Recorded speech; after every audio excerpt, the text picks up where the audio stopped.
ನಾರದ ಮುನೀಂದ್ರರು ಇಂತೆಂದರು, ಇಲ್ಲೇ ಮಗಳೇ, ಚಿಂತಿಸಬೇಡ, ಭಯಪಡಬೇಡ. ನಿನಗೆ ಉತ್ತಮ ಭವಿಷ್ಯವಿದೆ. ಮುಂದೆ ನಿಮಗೆ ಸುಖವಾಗುವುದು. ನನ್ನ ಮಾತನ್ನು ಆಲಿಸು. ವಿನಾಯಕನ ಮಗಳಾದ ಸಂತೋಷಿ ಮಾತೆಯನ್ನು ಪೂಜಿಸು. ಆ ದೇವಿಯ ವ್ರತವನ್ನು ಮಾಡು.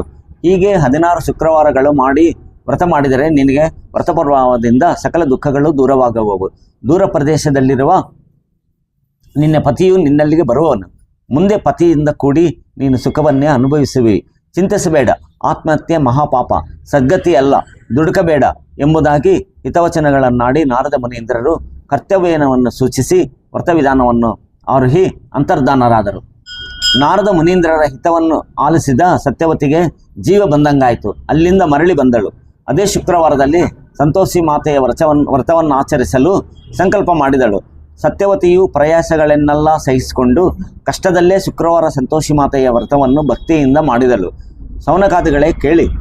ಇಂತೂ ಸತ್ಯವತಿಯು 16 ಶುಕ್ರವಾರಗಳ ವ್ರತವನ್ನು ಶ್ರದ್ಧೆಯಿಂದ ಮಾಡಿ ಮುಗಿಸಿದಳು. 16ನೇ ಶುಕ್ರವಾರ ಬಂದಿತು. ಆದರೆ ಕೈಯಲ್ಲಿ ಬಿಡುಗಾಸು ಇಲ್ಲವಾಯಿತು.